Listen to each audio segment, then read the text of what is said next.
시온 성가대 찬양 감사합니다. 할렐루야. 세월이 참으로 빠른 것 같습니다. 벌써 3월 첫 주일입니다. 그리고 새 봄입니다. 오늘 이렇게 3월 첫 주일을 맞이하면서 먼저 하나님께 나와 감사 예배드리는 여러분들에게 주님의 크신 은총이 충만하기를 간절히 축원드립니다. 오늘 저는 본문의 말씀을 잠언서에서 듣겠습니다만은, 잠언서는 우리를 포함해서 또 우리 후대에 갈 길을 밝혀주는 등대와 같은 말씀이라고 설명드릴 수가 있습니다. 그래서 지금도 이스라엘의 젊은이들은 지혜의 말씀, 이 잠언 하면 그 자리에서 벌떡 일어서서 듣는다고 합니다. 결코 앉아서 들을 수 없는, 참으로 옛 선조들이 전해주는 하나님의 진리의 말씀이기 때문입니다. 이 잠언에는 참으로 수많은 지혜의 말씀이 이제 기록되어 있습니다만은, 오늘 참으로 그 말씀이 이 잠언서 가운데서도 아주 우리에게 중요한 하나님의 지혜를 우리에게 전하는 말씀입니다. 우리가 늘 경험하며 살고 있습니다만은, 우리의 인생이란 사실 실패의 연속이요, 시련이 끊이지 않습니다. 그러므로 무엇보다도 중요한 것은 이 실패와 시련을 어떻게 모면하고 피해갈 것이냐가 아니라 어떻게 이 실패와 시련을 맞이할 것이냐, 그리고 대처할 것이냐라고 하는 것입니다. 또 우리가 실패나 시련을 어떻게 맞이하고 대처하느냐에 따라서 우리의 삶이 절망과 소망으로 갈리기 때문입니다. 그리고 성경은 바로 인생을 사는 동안 당하는 이 실패와 시련을 어떻게 대하느냐에 따라서 의인과 악인으로 가르고 있음을 보게 됩니다. 우리는 흔히 악인은 악을 행하는 자 이렇게 생각합니다. 의인은 참으로 하나님의 말씀 가운데 의를 행하는 자라고 생각합니다. 그런데 오늘 본문의 말씀은 이와는 다른 예상치 않은 말씀을 하고 있습니다. 그 예상치 않은 말씀이란 무엇인가 하니, 고난과 역병에 좌절하여서 그만 미래를 망치며 살아간다면 그는 악이며, 이와는 다르게 실패와 시련이 주어질지라도 그 실패와 시련을 통해서 그 안에 지혜를 얻고, 그리고 그 실패와 시련을 이제 이겨 나가는 사람을 의인이라고 말씀하고 있다라고 하는 것입니다. 오늘 본문 16절에서 우리에게 이제 지혜자는 이렇게 말씀합니다. 제저 의인은 7번 넘어질지라도 다시 일어나려니와 악인은 재앙으로 말미암아 엎드러지느니라. 착하고 의롭게 사는 사람만이 의인이 아니라는 것입니다.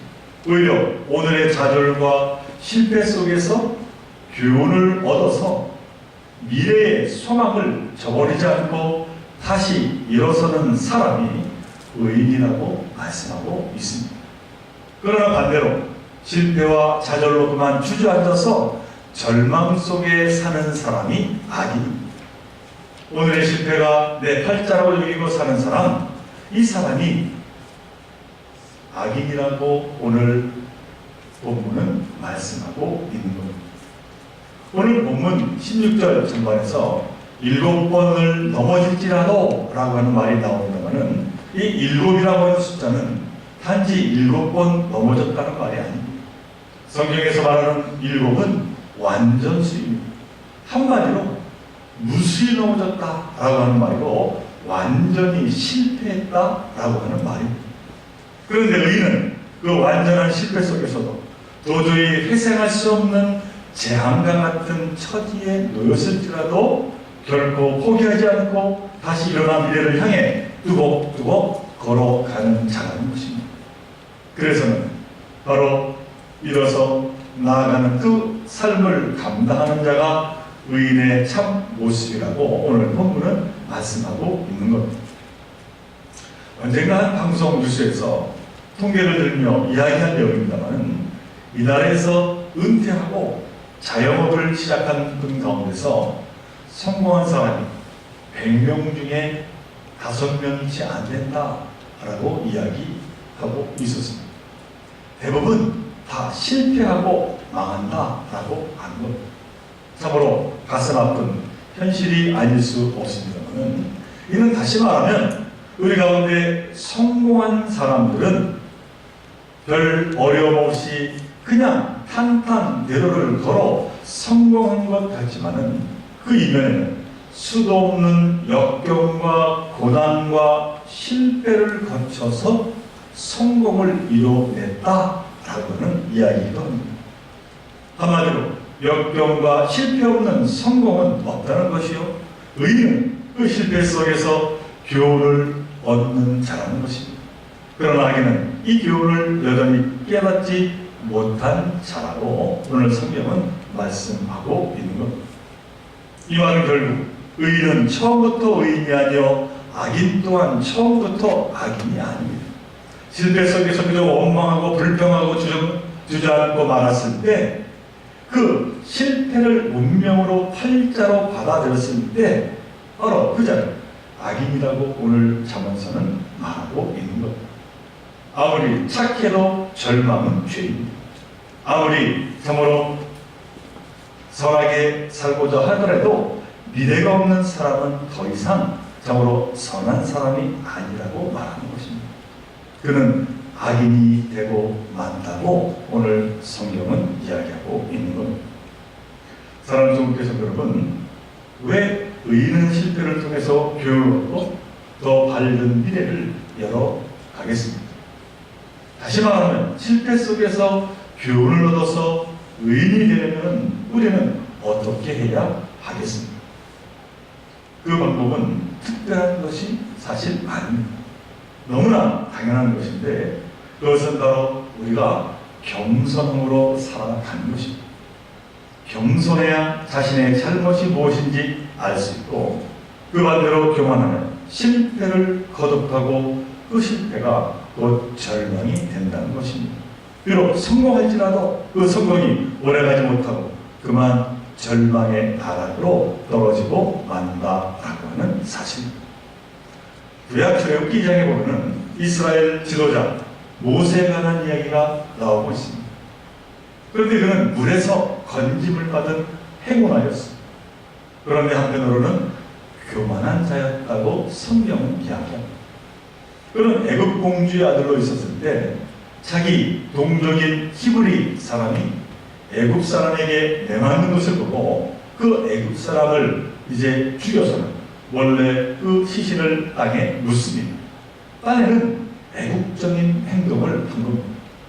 그래서는 모세는 이튿날 자기 동족 히브리인들이 싸운 것을 보고 참지 못하고 그들에게 왜 동족끼리 싸우냐고 야단을 칩니다. 그러자 그때 이 히브리인들은 모세에게 이렇게 반문하고 있습니다. 출애굽기 2장 14절의 말씀, 누가 당신을 우리의 재판관으로 세우느냐? 당신이 애굽 사람을 죽이더니 이제 나도 죽일 작정이냐? 하는 이야기입니다. 말하자면 애굽 사람 하나 죽였다고 애굽자인 척 잘난 척 하느냐라고 하는 반문입니다. 그러자 이 모세는 자기가 행한 살인이 들통난 것을 알고 애굽의 왕 파라오를 피하여서 멀리 미디안으로 도망치게 됩니다. 한마디로 이 모세는 동족인 히브리인들에게 애국자로 인정받고 싶었는데 결국은 인정받지 못한 실패한 인생이 되어서 도망쳤다라고 하는 겁니다.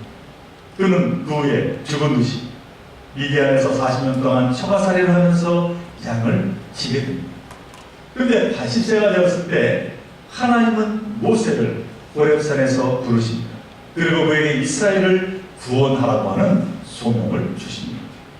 어찌하여 하나님은 그 다 늙은 80세 된 양치기에게 그러한 엄청난 일을 맡기는 것이 있습니다. 참으로 간단합니다.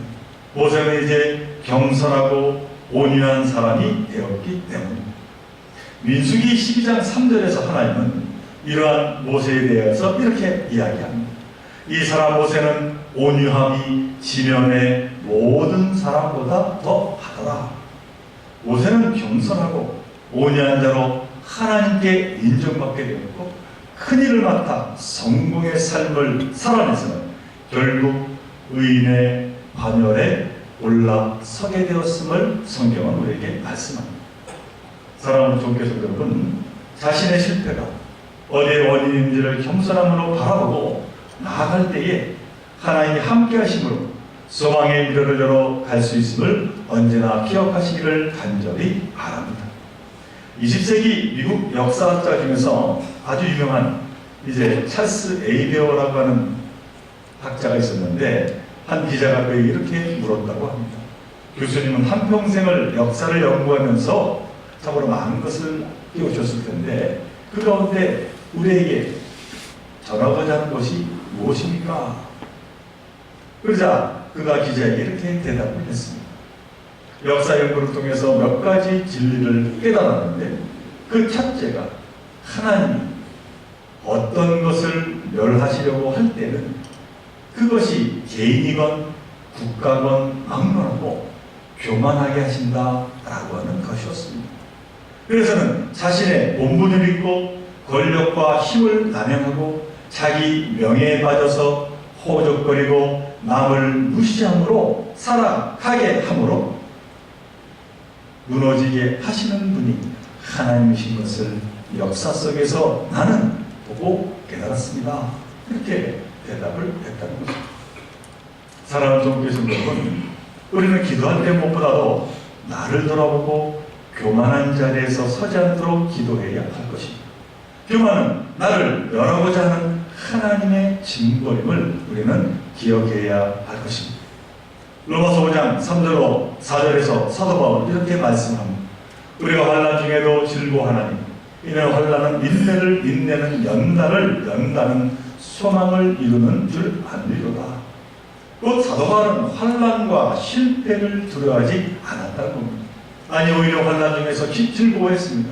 그 환난과 실패 속에서 자신을 돌아보았고 자신을 내려놓음으로 주님이 주시는 소망을 발견했던 것입니다. 그래서 그는 무수한 실패를 경험했지만 결코 좌절하지 않았고 마침내 예수 그리스도의 복음을 이방 전 세계에 전파하는 참으로 놀라운 일을 감당해냈다라고 하는 사실입니다. 사실 인간의 눈으로 볼 때 예수 그리스도의 십자가도 실패입니다. 예수님도 십자가를 앞에 두고 겟세마네 동산에서 이러한 기도를 드렸습니다. 마가복음 14장 36절의 말씀입니다. 아빠 아버지여, 아버지께서는 모든 것이 가능하오니 이 잔을 내게서 옮기시옵소서. 그러나 나의 원대로 마시옵고 아버지의 원대로 하옵소서. 예수님은 십자가가 패배처럼 느껴져 한순간 그 고통의 잔을 피하고 싶으셨습니다. 그러나 그 고난과 죽음 속에서 예수님은 아버지 하나님의 참뜻을 보았습니다. 죽어 다시 사는 부활의 소망을 보셨던 것입니다. 그러므로 예수님은 겸손히 하나님의 뜻을 이루어 가셨고 결국에는 부활의 첫 열매가 되셨음을 성경은 우리에게 말씀하고 있는 겁니다. 사랑하는 주께 성도 여러분, 결코 악인처럼 교만으로 인하여 넘어지지 않으시기를 간절히 바랍니다. 우리 그리스도인이란 겸손함 가운데 절망을 이기고 일어서는 차임을 잊지 마시기 바랍니다. 그것도 7번 넘어질지라도 하나님의 강한 팔로 붙잡아 주시기에 다시 일어서는 자가 의인이요 바로 우리 그리스도인이라고 하는 사실을 언제나 기억하며 날마다 모든 역경을 이겨내는 정말로 여러분 되시기를 간절히 바랍니다. 지금 우리가 이 사회가 여러모로 어렵다고 걱정하며 탄식합니다. 정치가 그렇고 경제가 너무 어렵다고 우리는 이야기합니다. 사실 그렇습니다. 그러나 의인은 가정에서, 직장에서, 그리고 그 어디에서건 어떤 어려운 환경 속에서건 딛고 일어서는 자라고 오늘 잠언은 분명히 말씀하고 있습니다. 바로 그러한 삶을 살아가는 자가 의인이라고 오늘 성경은 말씀하고 있는 겁니다. 때문에 우리가 배운 환난과 고난 가운데서 오히려 새 삶의 영광을 주시는 하나님의 뜻과 약속을 받아 7번 넘어져도 다시 일어나는 의의 삶을 이뤄가는 저와 여러분 되시기를 간절히 바랍니다. 우리 언제나 소망으로 오시는 주님을 만나고 또 그 소망 속에서 힘을 내면서 앞으로 한 걸음 한 걸음 나아가는 저와 여러분 모두가 되시기를 주님의 이름으로 간절히 축원을 드립니다. 우리 함께 기도드립니다. 사랑하는 하나님, 오늘 7번 넘어질지라도 하나님께서 강한 발로 붙잡아 주시고 일으켜 주심을 믿고 그 모든 어려움을 이겨 승리하는 자가 의인이라고 말씀하고 있습니다. 저희들 부족하지만 그 믿음을 갖게 하여 주시고 모든 환난과 모든 차별에서 참으로 저희들 낙심하지 아니하고 그 모든 것 이겨 앞으로 나아가는 저희들 모두가 되게 하여 주옵소서. 그 가운데 하나님의 영광 돌리며 살아가는 저희들 모두가 되게 하여 주시기를 간절히 바라보며 이 모든 것 우리 주 예수 그리스도의 이름으로 감사하며 기도하옵나이다. 아멘.